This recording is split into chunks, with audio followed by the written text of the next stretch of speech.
ನಮಸ್ಕಾರ ಗೆಳತಿಯರೇ, ಸಿರಿ study vlog ಚಾನಲ್ಗೆ ನಿಮ್ಮೆಲ್ಲರಿಗೂ ಸ್ವಾಗತ. ನಾನು ಡೈಲಿ ವ್ಲಾಗ್ಸ್ಗಳನ್ನು ಅಪ್ಲೋಡ್ ಮಾಡ್ತಿದ್ದೆ. ಈಗ ರೀಸೆಂಟಾಗಿ ನಾನು ಕೂಡ TET ಮತ್ತು CETಗಳಿಗೆ ಸ್ಟಡಿ ಮಾಡ್ತಿರೋದ್ರಿಂದ ಇದ್ರ ಜೊತೆಗೆ ಒಂದೊಂದು ಸರ್ತಿ ಡೈಲಿ ವ್ಲಾಗ್ ಹಾಕಿರ್ತೀನಿ, ಇಲ್ಲಾಂದ್ರೆ ಹಾಕಿರಲ್ಲ. ಆದ್ರೆ ಸ್ಟಡಿ ವ್ಲಾಗ್ ಮಾತ್ರ ಈಗ ಡೈಲಿ ಅಪ್ಲೋಡ್ ಮಾಡಾಕತ್ತೀನಿ. ಒಂದೊಂದು ದಿವಸ ಭಾಳ ಕೆಲಸ ಇತ್ತಂದ್ರೆ ಮಿಸ್ ಆಗಿರ್ತೈತಿ. ನಿನ್ನೆ ವ್ಲಾಗ್ ಮಾಡೋಕ್ಕಾಗಲಿಲ್ಲ, ಸ್ಟಡಿದು ಅಭ್ಯಾಸ ಮಾಡಲಿಲ್ಲ, ಹೀಗಾಗಿ ಅದನ್ನು ವಿಡಿಯೋನೂ ಮಾಡಲಿಲ್ಲ ನಾನು. ಈಗ ಯಾರು ಹೊಸದಾಗಿ ಈ ಸ್ಟಡಿ ವ್ಲಾಗನ್ನು ನೋಡೋಕೆ ಸ್ಟಾರ್ಟ್ ಮಾಡಿರಿ, ಪ್ಲೀಸ್ ಸಬ್ಸ್ಕ್ರೈಬ್ ಮಾಡ್ಕೊಂಡು ನೋಡಿರಿ. ನೀವು ಸಬ್ಸ್ಕ್ರೈಬ್ ಮಾಡ್ಕೊಳ್ಳೋದ್ರಿಂದ ನನಗೂ ಕೂಡ ಹೊಸ ವಿಡಿಯೋಸ್ಗಳನ್ನು ಮಾಡೋದಕ್ಕೆ ಒಂದು ಮೋಟಿವೇಶನ್ ಸಿಕ್ಕಂಗೆ ಆಗ್ತೈತಿ. ಮತ್ತು ನಿಮಗೂ ಕೂಡ ನಾನು ಅಪ್ಲೋಡ್ ಮಾಡುವಂಥ ಎಲ್ಲ ವಿಡಿಯೋಸ್ಗಳ ನೋಟಿಫಿಕೇಷನ್ ನಿಮ್ಮ ಮೊಬೈಲ್ಗೆ ಬರ್ತೈತಿ. ಇದು ಮೋಟಿವೇಶನ್ ಮಾಡುವಂತಹ ವಿಡಿಯೋಸ್ಗಳು ಅನ್ಕೋರಿ. ಯಾಕಂದರೆ ಗೃಹಿಣಿಯರಿಗೆ ಟೈಮೇ ಸಿಗಲ್ಲ ಓದ್ಲಕ್ಕೆ, ಮತ್ತು ಟೈಮ್ ಇದ್ರೂ ಕೂಡ ಕೆಲಸದ ಒತ್ತಡದಲ್ಲಿ ಬೇಜಾರು ಮಾಡ್ಕೋತೀವಿ ಮತ್ತು ಸುಸ್ತಾಗಿರ್ತೀವಿ. ಆದ್ರೂ ಕೂಡ ಅವುಗಳನ್ನೆಲ್ಲ ಬೇಸರ ಮತ್ತು ಸುಸ್ತನ್ನು ಬದಿಗಿಟ್ಟು ನಾವು ಇನ್ಮೇಲಿಂದ TET ಸಂಬಂಧ ಅಭ್ಯಾಸ ಮಾಡಬೇಕು. ಯಾಕಂದರೆ ಮತ್ತು 2025 TET ಅಪ್ಲಿಕೇಶನ್ ಈಗ ಬಿಡೋರದಾರ. ಅದಕ್ಕೋಸ್ಕರ ಈಗಿನ ಪ್ರಿಪೇರ್ ಆದ್ವಿ ಅಂತಂದ್ರೆ ಅಪ್ಲಿಕೇಶನ್ ಬಂದಾದಮೇಲೆ ಎಕ್ಸಾಮ್ ಡೇಟ್ ಗೊತ್ತಾಯ್ತಂದ್ರೆ ಜಸ್ಟ್ ರಿವಿಷನ್ ಮಾಡೋಕ್ಕಾಗ್ತೈತಿ. ಅದಕ್ಕೋಸ್ಕರ ನಾನು ಯಾವ ರೀತಿಯಾಗಿ ನನ್ನ ಕೆಲಸದ ಜೊತೆಗೇ ಓದ್ತೀನಿ ಅನ್ನೋದನ್ನು ಈ ವಿಡಿಯೋಸ್ಗಳಲ್ಲಿ ಶೇರ್ ಮಾಡ್ತಿರ್ತೀನಿ. ಹೆಚ್ಚು ಈಗಂತೂ ಸ್ಟಡಿ ವ್ಲಾಗ್ ಕಡೆನೇ ಹೆಚ್ಚು ಗಮನ ಕೊಡಾಕ್ತೀನಿ. ಮನೆ ಕೆಲಸದಷ್ಟು ತೋರಿಸಿರಲ್ಲ ವ್ಲಾಗ್ನೊಳಗೆ. ಡೈಲಿ ವ್ಲಾಗ್ನಲ್ಲಿ ಜಾಸ್ತಿ ಮನೆ ಕೆಲಸ ಏನು ಮಾಡ್ತಿದ್ದೆ ಮತ್ತು ಅದ್ರ ಜೊತೆಗೆ ಸ್ಟಿಚಿಂಗ್ ವಿಡಿಯೋಸ್ಗಳನ್ನು ಕೂಡ ನಾನು ಅಪ್ಲೋಡ್ ಮಾಡ್ತಿದ್ದೆ. ಆಲ್ರೆಡಿ ನಮ್ಮದು ಲೇಡೀಸ್ ಕ್ರೇಜ್ ಅಂತ ಹೇಳಿ ಒಂದು ಚಾನಲ್ ಐತಿ, ಸ್ಟಿಚಿಂಗ್ ಚಾನಲ್. ಅಲ್ಲಿ ನೀವು ನೋಡ್ಬೋದು ನಂದು 32,000 ಪ್ಲಸ್ ಸಬ್ಸ್ಕ್ರೈಬರ್ಸ್ ಅದಾರ. ಆದ್ರೂ ಕೂಡ ಅದು ವಿಡಿಯೋಸ್ಗಳನ್ನು ನಾನು ಮಾಡೋಕತ್ತಿಲ್ಲ, ಯಾಕಂದ್ರೆ ಸ್ಟಡಿ ಕಡೆ ಹೆಚ್ಚು ಗಮನ ಕೊಡಾಕತ್ತೀನಿ. ಆಲ್ರೆಡಿ ನಂದು TET ಆಗೈತಿ. TET ಎಷ್ಟಾಗೈತಿ ಮತ್ತು ಯಾವ ಇಯರ್ನಲ್ಲಿ ನಂದು ಕಂಪ್ಲೀಟ್ ಆಗೈತಿ ಅಂತ ಹೇಳಿ ಆಲ್ರೆಡಿ ಒಂದು ವಿಡಿಯೋವನ್ನು ಅಪ್ಲೋಡ್ ಮಾಡೀನಿ. ಮೇಲ್ಗಡೆ ಐಕಾರ್ಡ್ನಲ್ಲೂ ಕೊಟ್ಟಿರ್ತೀನಿ ಮತ್ತು ಡಿಸ್ಕ್ರಿಪ್ಷನ್ ಬಾಕ್ಸ್ನಲ್ಲೂ ಕೂಡ ಕೊಟ್ಟಿರ್ತೀನಿ.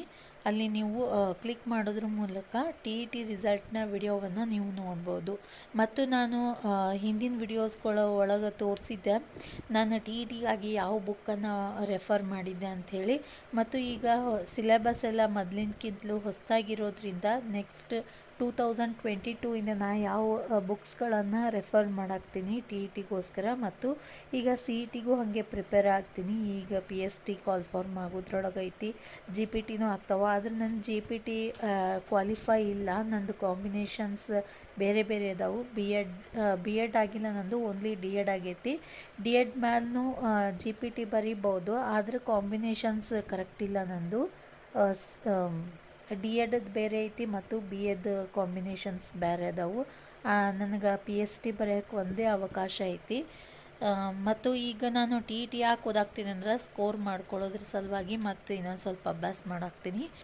ನನ್ನ ಎಲ್ಲ ಸ್ಟಡಿ ವ್ಲಾಗ್ಗಳು ಗೃಹಿಣಿಯರಿಗೆ ಮತ್ತು ಜಾಬ್ ಮಾಡಿ ಬಂದು ಓದೋರಿಗೆ ಹೆಲ್ಪ್ ಆಗ್ತೈತಿ ಅಂತ ಅಂದ್ಕೊಂಡಿನಿ. ಬೇಕಿದ್ರೆ ನೀವು ನಾನು ಮಾಡಿರುವಂತಹ ನೋಟ್ಸ್ಗಳ ಬೇಕಿದ್ರೆ PDF ಬೇಕಂತಂದ್ರೆ ಮೆಸೇಜ್ ಮಾಡಿರಿ, ನಂಗೆ ಹಾಕ್ತೀನಿ. ಯಾಕಂದ್ರೆ ನಾನು ನೀಟಾಗಿ ಪಾಯಿಂಟ್ ಟು ಪಾಯಿಂಟ್ ವಾಮದೇವಪ್ಪವ್ರದ್ದಾಗಿರ್ಬೋದು ಮತ್ತು ಪ್ರೈಮರಿ 6th ಹಿಡಿದು 10th ತನಕ ಈಗ ನೋಟ್ಸ್ ಮಾಡ್ಕೊಳಾಕ್ತೀನಿ. EVS ಪರಿಸರ ಅಧ್ಯಯನ ಪೇಪರ್ ಫಸ್ಟ್ ಸಲುವಾಗಿ. ಅದಕ್ಕೋಸ್ಕರ ಯಾರಾದರೂ ಬೇಕಿದ್ದರೆ ನನಗೆ ಮೆಸೇಜ್ ಮಾಡಿರಿ. ನಿಮಗೆ ಪರ್ಸ್ನಲಾಗಿ ನಾನು PDF ಕಳಿಸ್ತೀನಿ, ನಂಬರ್ ನೀವು ಕೊಟ್ರಿ ಅಂತಂದ್ರೆ. ಯಾಕಂದ್ರೆ ಅವ್ರಿಗೂ ಸ್ವಲ್ಪ ಹೆಲ್ಪ್ ಆಗಲಿ ಅಂತ ಅನ್ನೋದು ನನ್ನ ಉದ್ದೇಶ, ಮತ್ತು ಬೇರೆ ಏನೂ ಇಲ್ಲ. ನಾನು ಬರೆದಿರುವಂತಹ ನೋಟ್ಸನ್ನೇ ನಿಮಗೆ ಕಳಿಸ್ತೀನಿ, ಸೆಂಡ್ ಮಾಡ್ತೀನಿ.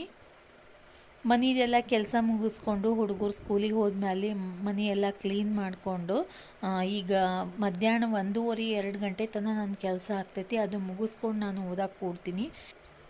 ಇವತ್ತು ಸ್ವಲ್ಪ ಕೆಲಸ ಎಲ್ಲ ಜಲ್ದಿನೇ ಮುಗೀತು. ಮಧ್ಯಾಹ್ನ 1 ಗಂಟೆಗೆ ಅಭ್ಯಾಸ ಕೂತೀನಿ. ಒಮ್ಮೆ ಜಲ್ದಿ ಮುಗೀತಂದ್ರೆ ಫಸ್ಟಿಗೆ ಅಭ್ಯಾಸಕ್ಕೆ ಕುಂತೇ ಬಿಡ್ತೀನಿ ಮತ್ತು ಫ್ರೆಶ್ ಮೂಡ್ ಇರ್ತೈತಿ. ಈಗ ಅದಕ್ಕೋಸ್ಕರ ನಾನು ಮೊದಲಿಗೆ ಸೈಕಾಲಜಿ ಓದಿ ಮುಗಿಸ್ಬಿಡ್ತೀನಿ. ಡೈಲಿ ಒಂದು 10-15 ಪೇಜ್. ಈಗ 10 ಪೇಜ್ ಓದಾಕತ್ತೀನಿ. 10 ಪೇಜ್ ಓದಿದ್ವಿ ಅಂತಂದ್ರೆ ವಾಮದೇವಪ್ಪರ ಪುಸ್ತಕ 300ರಿಂದ 350 ಪೇಜ್ ಐತಿ. ಒಂದು ತಿಂಗಳದೊಳಗೆ ನಾವು ಆರಾಮಾಗಿ ಕಂಪ್ಲೀಟ್ ಮಾಡ್ಕೋಬೋದು. ನಡುವೆ ಕ್ವೆಶನ್ಸ್ಗಳ ಒಂದಿಷ್ಟು ಪೇಜ್ ಅದಾವು, ಅದನ್ನು ಮೈನಸ್ ಮಾಡಿದ್ವಿ ಅಂತಂದ್ರೂ 30 ದಿವಸದಲ್ಲಿ ಆರಾಮಾಗಿ ವಾಮದೇವಪ್ಪರ ಪುಸ್ತಕವನ್ನು ನಾವು ಮುಗಿಸ್ಬೋದು. ಅದ್ರ ಜೊತೆಗೆ ಮುಂದೆ ಅಪ್ಲಿಕೇಶನ್ ಬಿಟ್ಟಾದಮೇಲೆ ನಾವು ಜಸ್ಟ್ ರಿವಿಷನ್ ಮಾಡ್ಕೊಳಕ್ಕೆ ಬರ್ತೈತಿ. ಪಾಯಿಂಟ್ಸ್ಗಳನ್ನು ನೀಟಾಗಿ ಬರ್ಕೋತಾನೆ ಓದ್ಕೋತಾ ಹೋದ್ವಿ ಅಂತಂದ್ರೆ ಎರಡೂ ಆಗ್ತಾವೆ, ನೋಟ್ಸು ಆಗ್ತೈತಿ, ನಮ್ಮದು ಓದೋದು ಆಗ್ತೈತಿ. ಅದ್ರ ಜೊತೆಗೆ ನಾನು SR ಎಜುಕೇಷನ್ದವರ ಚಾನಲನ್ನು ಸಬ್ಸ್ಕ್ರೈಬ್ ಮಾಡ್ಕೊಂಡೀನಿ. ಅವರು ಡೈಲಿ 9 PM ಒಂದು ಲೈವ್ ವಿಡಿಯೋನ ಮಾಡ್ತಾರೆ ಸೈಕಾಲಜಿ ಮೇಲೆ. ಅದನ್ನು ನೋಡಿಕೊಂಡು ನಾನು ನಂದು ಅವ್ರ ಕ್ವಶನ್ಸ್ ಜೊತೆಗೇ ವಾಮದೇವಪ್ಪರ ಪುಸ್ತಕವನ್ನು ಕವರ್ ಮಾಡ್ಕೊಳಕ್ತಾರೆ. ಇದರಿಂದ ನನಗೆ ಓದ್ದಂಗೂ ಆಗ್ತೈತಿ ಮತ್ತು ಅಲ್ಲಿ ನನಗೆ ರಿವಿಷನ್ನೂ ಆಗ್ತೈತಿ ಅವ್ರ ಕ್ವಶನ್ಸ್ಗಳನ್ನು ಕೇಳೋದ್ರಿಂದ. ಮತ್ತು ಇದ್ರ ಜೊತೆಗೆ ನಾನು EVS ನೋಟ್ಸನ್ನು ಕೂಡ ಮಾಡ್ಕೊಳಕತ್ತೀನಿ. ಅದ್ರ ಜೊತೆಗೆ ಮ್ಯಾಥ್ಸ್ ಕೂಡ ಸ್ಟಾರ್ಟ್ ಮಾಡೀನಿ. ಈಗ EVSದೊಳಗೆ 5th ಕ್ಲಾಸ್ ಮುಗ್ದೈತಿ, 5th ಪ್ರೈಮರಿ ಕ್ಲಾಸ್ ಮುಗ್ದೈತಿ. 5th ಇಂಪಾರ್ಟೆಂಟ್ ಇಲ್ಲ ಅಂತ ಬಿಡಬೇಡ್ರಿ, ಭಾಳ ಇಂಪಾರ್ಟೆಂಟ್ ಪಾಯಿಂಟ್ಸ್ ಅದಾವು. ಲಾಸ್ಟ್ 3 to 4 ಚಾಪ್ಟರ್ಸ್ ಪ್ರತಿಯೊಂದು ಲೈನು ಇಂಪಾರ್ಟೆಂಟ್ ಅದಾವು, ಆ ರೀತಿ ಐತಿ. ಅದಕ್ಕೋಸ್ಕರ ಯಾರೂ ಡಿಲೇ ಮಾಡಬೇಡ್ರಿ, ನೀಟಾಗಿ 5th ಕ್ಲಾಸ್ ಹಿಡ್ದೇ ಸ್ಟಾರ್ಟ್ ಮಾಡ್ಕೊರಿ. 6th ಬೇಡ, EVS 5th ಹಿಡಿದು ಸ್ಟಾರ್ಟ್ ಮಾಡಿರಿ. ಆದರೆ ಮ್ಯಾಥ್ಸ್ ಮಾತ್ರ ನೀವು 6th ಹಿಡಿದು ಸ್ಟಾರ್ಟ್ ಮಾಡ್ಬೋದು. ನಾನು ಆಲ್ರೆಡಿ ಈಗ ಮ್ಯಾಥ್ಸ್ ಕೂಡ ಸ್ಟಾರ್ಟ್ ಮಾಡೀನಿ. ನಾನು ಸೈಕಾಲಜಿಯ ಬೆಳವಣಿಗೆ ಮತ್ತು ವಿಕಾಸ ಪಾಠವನ್ನು ಓದಾಗ್ತಿದೆ, 2ನೇದದು. ಅದರೊಳಗೆ ವಿಕಾಸಾತ್ಮಕ ಕಾರ್ಯಗಳು ಅಂಥೇಳಿ 103 ಪೇಜ್ ಐತಿ. ವಿಕಾಸಾತ್ಮಕ ಕಾರ್ಯಗಳ ಉದ್ದೇಶಗಳು ಮತ್ತು ವಿಕಾಸಾತ್ಮಕ ಕಾರ್ಯ ಅಂದ್ರೇನು ಇದನ್ನೆಲ್ಲ ಓದಿ ನೋಟ್ಸ್ ಮಾಡ್ಕೊರಿ. ಆದರೆ 104 ಲಾಸ್ಟ್ ಐತೆ ನೋಡ್ರಿ, ವ್ಯಕ್ತಿಯ ಪ್ರಮುಖ ವಯೋಮಾನಗಳಲ್ಲಿ ಕಂಡುಬರುವ ವಿಕಾಸಾತ್ಮಕ ಕಾರ್ಯಗಳು ಅಂಥೇಳಿ. ಅಲ್ಲಿ ಪೂರ್ವ ಬಾಲ್ಯ, ಉತ್ತರ ಬಾಲ್ಯ, ತಾರುಣ್ಯ ಅವಸ್ಥೆ ಮತ್ತು ವಯಸ್ಕರದು, ಪ್ರೌಢಾವಸ್ಥೆಯದ್ದು ಮತ್ತು ವೃದ್ಧಾಪ್ಯದವು. ಅವನ್ನೆಲ್ಲ ಜಸ್ಟ್ ರೀಡ್ ಮಾಡಿರಿ, ನೋಟ್ಸ್ ಮಾಡೋ ಅವಶ್ಯಕತೆ ಇಲ್ಲ. ನಾನೆಲ್ಲ ಜಸ್ಟ್ ರೀಡ್ ಮಾಡ್ಕೊಂಡಿನಿ. ನಮಗೆ ಇಂಪಾರ್ಟೆಂಟ್ ಇದ್ದಿದ್ದು ಪೂರ್ವ ಬಾಲ್ಯ, ಉತ್ತರ ಬಾಲ್ಯ ಮತ್ತು ತಾರುಣ್ಯಾವಸ್ಥೆ. ನೆಕ್ಸ್ಟ್ ನಮಗೆ ಪ್ರೌಢ ಮತ್ತು ಮಧ್ಯವಯಸ್ಕರದು, ವೃದ್ಧಾಪ್ಯದ ಬರೋದಿಲ್ಲ, ಅವನ್ನೇನು ಓದ್ಕೊಳ್ಳೋ ಅವಶ್ಯಕತೆಯೂ ಇಲ್ಲ. ಸೈಕಾಲಜಿ 2nd ಲೆಸನ್ ಇವತ್ತು ಪೂರ್ತಿಯಾಗಿ ಮುಗೀತು ನಂದು. ಈಗ ನೋಡ್ರಿ, ಇಲ್ಲಿ ಐತಿ ನೋಡ್ರಿ, 104 ಲಾಸ್ಟ್ ಐತಿ. ಇಲ್ಲಿಂದ ನಾವು ಪೂರ್ವ ಬಾಲ್ಯದ ವಿಕಾಸಾತ್ಮಕ ಕಾರ್ಯಗಳು, ಉತ್ತರ ಬಾಲ್ಯದ ವಿಕಾಸಾತ್ಮಕ ಕಾರ್ಯಗಳು ಮತ್ತು ತಾರುಣ್ಯಾವಸ್ಥೆಯ ವಿಕಾಸಾತ್ಮಕ ಕಾರ್ಯಗಳು ಓದ್ಕೊರಿ. ಉಳಿದಿದ್ದು ಓದ್ಕೊಳ್ಳೋ ಅವಶ್ಯಕತೆ ಇಲ್ಲ. ಇವನ್ನಾದರೂ ನೋಟ್ಸ್ ಮಾಡೋ ಅವಶ್ಯಕತೆ ಇಲ್ಲ, ಜಸ್ಟ್ ರೀಡ್ ಮಾಡ್ಕೊರಿ ಅಷ್ಟೇ. ಈಗ ನಾವು ಹಿಂದಿಂದ ಏನು ಓದಿವಲ್ಲ ಅದರದ್ದೇ ಮೇನ್ ಪಾಯಿಂಟ್ಸ್ ಅದಾವ ಅಷ್ಟೇ. ಇದನ್ನೇನು ಜಸ್ಟ್ ನಾವು ಗ್ಲಾನ್ಸ್ ಮಾಡ್ಕೊಂಡ್ರೆ ಸಾಕು.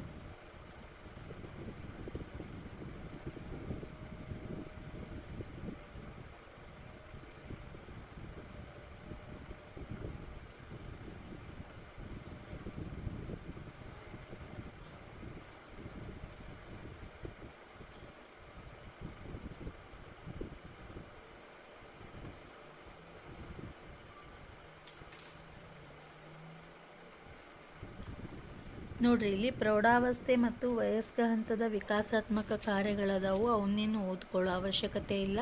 2nd ಲೆಸನ್ ಪೂರ್ತಿಯಾಗಿ ಮುಗೀತು. ನೆಕ್ಸ್ಟ್ ವೈಯಕ್ತಿಕ ಭಿನ್ನತೆಗಳು ನಾಳೆಯಿಂದ ಸ್ಟಾರ್ಟ್ ಮಾಡ್ತೀನಿ. ಅದಾದಮೇಲೆ ಸಂಜೆಗೆ ಸ್ವಲ್ಪ ಹೊರಗಡೆ ಹೋಗೋದಿತ್ತು ನನಗೆ. ಮನೆ ಕೆಲಸ ಎಲ್ಲ ಮುಗಿಸ್ಕೊಂಡು ದೀಪ ಹಚ್ಚಿ ಹೊರಗಡೆ ಹೊಂಟೀನಿ ನಾನೀಗ. ಹಾಗೆ ಹೋದಾಗ ಒಂದು ಪುಸ್ತಕ ತರೋದಿತ್ತು, ತಂದಮೇಲೆ ನಿಮಗೆ ತೋರಿಸ್ತೀನಿ. ಹೋಗಿ ಹೊಳ್ಳಿ ಬರೋತನ ಬರೋಬ್ಬರಿ 8 ಗಂಟೆ ಆಗಿತ್ತು. ಮತ್ತು ಓದಕ್ಕೆ ಕುಂತೀನಿ. ಈಗ ಮನೆ ಕೆಲಸನೂ ಏನೂ ಇರಲಿಲ್ಲ, ಸಂಜೆಗೆ ಎಲ್ಲ ಮುಗಿಸ್ಕೊಂಡು ಹೋಗಿದ್ದೆ. ಬರೋನೇ ಒಂದು 5-10 ನಿಮಿಷ ಕುಂತು ಅದಾದಮೇಲೆ ಬುಕ್ಸ್ಗಳನ್ನು ಸ್ವಲ್ಪ ಮಿಕ್ಸ್ ಆಗಿದ್ದು ಎಲ್ಲ ಸಪ್ರೇಟ್ ಮಾಡ್ಕೊಳಕತ್ತೀನಿ. ಗೃಹಿಣಿಯಾಗಿ ನಾವು ಮನೆ ಕೆಲಸದ ಜೊತೆಗೆ ಮತ್ತು ಹೊರಗೆ ಹೋಗೋದನ್ನು ಬೇರೆ ಬೇರೆ ಕೆಲಸ ಇರ್ತಾವೆ, ಅದ್ರ ಜೊತೆಗೆ ಓದ್ಕೊಳ್ಳೋಕ್ಕೂ ಕೂಡ ಟೈಮ್ ಮಾಡಿಕೊಂಡು, ಯಾಕಂದ್ರೆ ಈ ಟೈಮ್ ನಮಗೆ ಹೊಳ್ಳಿ ಬರೋಂಗಿಲ್ಲ. TET ಮತ್ತು ಈಗ ಕರೆದ್ರಂದ್ರೆ ಮುಂದಿನ ವರ್ಷನೇ ಕರೀತಾರೆ 2026ಕ್ಕೆ. ಮತ್ತು ಪೇಪರ್ 1 ಕ್ಲಿಯರ್ ಮಾಡ್ಕೊಳ್ಳೇಬೇಕು. PST ಈ ಸರ್ತಿ ಕರೆಯೋರು ಅದಾರ, ಅದಕ್ಕೋಸ್ಕರ ಪೇಪರ್ 1 ನಾವು ಕ್ಲಿಯರ್ ಮಾಡ್ಕೊಳ್ಳೇಬೇಕು. ಆಲ್ರೆಡಿ ನಂದು ಕ್ಲಿಯರ್ ಆಗೈತಿ, ಆದರೆ ಸ್ಕೋರ್ ಮಾಡ್ಕೊಳ್ಳೋ ಸಲುವಾಗಿ ನಾನು ಓದಾಕತ್ತೀನಿ. ಹೊರಗಡೆ ಹೋದಾಗ ಸ್ಪರ್ಧಾ ಅರಿವು ಅಂಥೇಳಿ ಬುಕ್ ತೊಗೊಂಡು ಬಂದಿದ್ದೆ. ಈಗ ಪ್ರಚಲಿತ ಘಟನೆಗಳನ್ನು ಓದ್ಲಕ್ಕಂತ ಹೇಳಿ ಅದು ವಿಡಿಯೋ ಕ್ಯಾಚ್ ಆಗಿಲ್ಲ, ತೋರಿಸ್ಬೇಕು ಅಂತ ಅಂದ್ಕೊಂಡಿದ್ದೆ. ಲಾಸ್ಟಲ್ಲಿ ತೋರಿಸಿರ್ತೀನಿ. ಬುಕ್ ತೊಗೊಂಡು ಬಂದೀನಿ ಇವತ್ತು, ಪುಸ್ತಕ ಮ್ಯಾಗ್ಝಿನ್ ತೊಗೊಂಡು ಬಂದೀನಿ. ಅದಾದಮೇಲೆ SR ಎಜುಕೇಷನ್ದವ್ರದ್ದು ಕ್ಲಾಸ್ ಸ್ಟಾರ್ಟ್ ಆಯಿತು. ಅದನ್ನು ನಾನು ನೋಟ್ಸ್ ಮಾಡ್ಕೊಳಕ್ತಿದ್ದೆ. ಆಲ್ರೆಡಿ ನಾನು ಸೆಕೆಂಡ್ ಲೆಸನ್ ಮುಗ್ದೈತಿ, ಅವರು ಕೂಡ ಸೆಕೆಂಡ್ ಲೆಸನಿಗೆ ಅದಾರ. ಬ್ರೂನರ್ ಅವ್ರ ಮೇಲೆ ಕ್ವಶನ್ಸ್ ಕೇಳಾಕ್ತಿದ್ರು, ಅದನ್ನು ಅಟೆಂಡ್ ಮಾಡಾಕ್ತೀನಿ ಲೈವ್ ಕ್ಲಾಸ್. ಈಗ ನಾನು ವಾಮದೇವಪ್ಪರ ಪುಸ್ತಕದ ಜೊತೆಗೆ SR ಎಜುಕೇಷನ್ ಅವ್ರದ್ದು ಲೈವ್ ಕ್ಲಾಸ ಮತ್ತು ಇನ್ನೂ ಸ್ವಲ್ಪ ಕೆಲವೊಂದು ಪಾಯಿಂಟ್ಸ್, ಕೆಲವೊಂದು ಟಾಪಿಕ್ಸ್ಗಳು ವಾಮದೇವಪ್ಪರ ಪುಸ್ತಕದಲ್ಲಿಲ್ಲ, ಅವುಗಳನ್ನೆಲ್ಲ ನಾನು ಯಾವ್ಯಾವ ವಿಡಿಯೋ ನೋಡಿ ನೋಟ್ ಮಾಡ್ಕೊಳಕ್ತೀನಿ ಅನ್ನೋದನ್ನು ನಿಮಗೆ ನೆಕ್ಸ್ಟ್ ವಿಡಿಯೋಸ್ಗಳಲ್ಲಿ ಹೇಳ್ತೀನಿ. ಅದನ್ನು ಈ ನೋಟ್ಸ್ ಮಾಡ್ಕೋತಾನೆ ನಿಮಗೆ ಡೈಲಿ ನಾನು ಅಪ್ಡೇಟ್ ಕೊಡ್ತಿರ್ತೀನಿ. ZPD ಆಗಿರ್ಬೋದು, ಕೆಲವೊಂದು ವಿಷಯಗಳ ಬಗ್ಗೆ ಇಲ್ಲಿ ಇದ್ರೊಳಗೆ ಪುಸ್ತಕದಲ್ಲಿಲ್ಲ, ಸ್ವಲ್ಪ ಹೊಸ ವಿಷಯಗಳದಾವು. ನಾನು ಮಾತ್ರ ಉಪಯೋಗಿಸಿದ್ದು ಇದೇ ವಾಮದೇವಪ್ಪರ ಪುಸ್ತಕ ಒಂದೇ ಇಲ್ಲಿವರೆಗೂ ಕೂಡ. ಇನ್ನೂ 2-3 ಚಾನಲ್ಗಳಿಂದ ನಾನು ಸೈಕಾಲಜಿಗಾಗಿ ನೋಟ್ಸ್ಗಳನ್ನು ಮಾಡ್ಕೊಂಡಿದ್ದೆ 2022 ಮತ್ತು 2023ರಲ್ಲಿ. ಅದ್ರ ಬಗ್ಗೆ ನಾನು ಮಾಹಿತಿ ಮುಂದಿನ ವಿಡಿಯೋಸ್ಗಳಲ್ಲಿ ಕೊಟ್ಕೋತಾ ಹೋಗ್ತೀನಿ.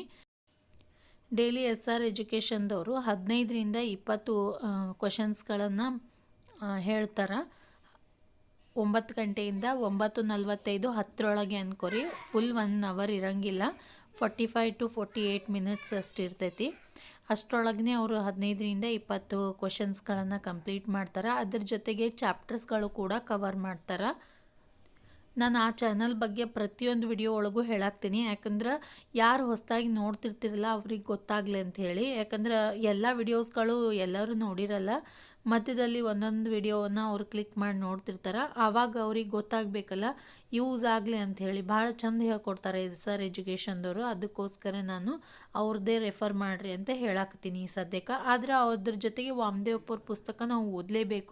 ಅವ್ರ ಕ್ಲಾಸ್ ತೊಗೊಳಕ್ಕಿಂತ ಮುಂಚೆನೇ ನಾವು ಓದಲೇಬೇಕು. ಅವ್ರ ಕ್ಲಾಸ್ ಆದಮೇಲೆ ಈಗ ನಾನು 10 ಗಂಟೆ ಆಗೈತಿ, 10 ಗಂಟೆಗೆ ಅವ್ರ ಕ್ಲಾಸ್ ಮುಗಿದು ಅನ್ನೇ ಮ್ಯಾಥ್ಸ್ ನೋಟ್ಸ್ ಮಾಡ್ಕೊಳಕ್ತೀನಿ. ಇವತ್ತು ನಿನ್ನೆ ಹಿಡಿದು 6th ಕ್ಲಾಸ್ ಸ್ಟಾರ್ಟ್ ಮಾಡಿದ ಮ್ಯಾಥ್ಸ್. ಇವತ್ತು ರೇಖಾಗಣಿತ ಚಾಪ್ಟರ್ ತೊಗೊಂಡಿನಿ. 4ನೇ ಪಾಠ ರೇಖಾಗಣಿತದ ಆಕೃತಿಗಳ ಬಗ್ಗೆ ಐತಿ. ಅದನ್ನು ನೋಟ್ಸ್ ಮಾಡ್ಕೊಳಕ್ತೀನಿ. ನೀಟಾಗಿ ನೋಟ್ಸ್ ಮಾಡಿ ಇಟ್ಕೊಂಡ್ವಿ ಅಂತಂದ್ರೆ ಜಸ್ಟ್ ನಮಗೆ ಆ ಪಾಯಿಂಟ್ಸ್ಗಳನ್ನು ಓದ್ಕೊಂಡ್ವಿ ಅಂತಂದ್ರೆ ಬುಕ್ಕಿಂದೆಲ್ಲ ನೆನಪಾಗಬೇಕು. ಆ ರೀತಿ ಓದ್ಕೋತಾನೆ ನೋಟ್ಸ್ ಮಾಡ್ಕೊರಿ. ನಿಮಗೆ ಯಾವ ರೀತಿ ಅನುಕೂಲ ಅನ್ನಿಸ್ತೈತಿ, ಸಣ್ಣ ವರ್ಡ್ಸ್ಗಳಲ್ಲಾಗಿರ್ಬೋದು, ಯಾವ ರೀತಿ ನಿಮ್ಮ ಅನುಕೂಲಕ್ಕೆ ತಕ್ಕಂಗೆ ನೋಟ್ಸ್ ಮಾಡಿ ರೆಡಿ ಮಾಡಿ ಇಟ್ಕೊರಿ. ಎಕ್ಸಾಮ್ ಟೈಮಲ್ಲಿ ಜಸ್ಟ್ ರೀಡ್ ಮಾಡಿದ್ರೆ ಎಲ್ಲ ನಮಗೆ ನೆನಪಾಗಬೇಕು. ಆ ರೀತಿ ನೋಟ್ಸ್ ಮಾಡಿ ಇಟ್ಕೋಬೇಕು. ಒಂದು ಸರ್ತಿ ಇದನ್ನು ವಿಡಿಯೋ ಮಾಡಿ ಕೂಡ ನಾನು ತೋರಿಸ್ತೀನಿ ಬೇಕಿದ್ರೆ.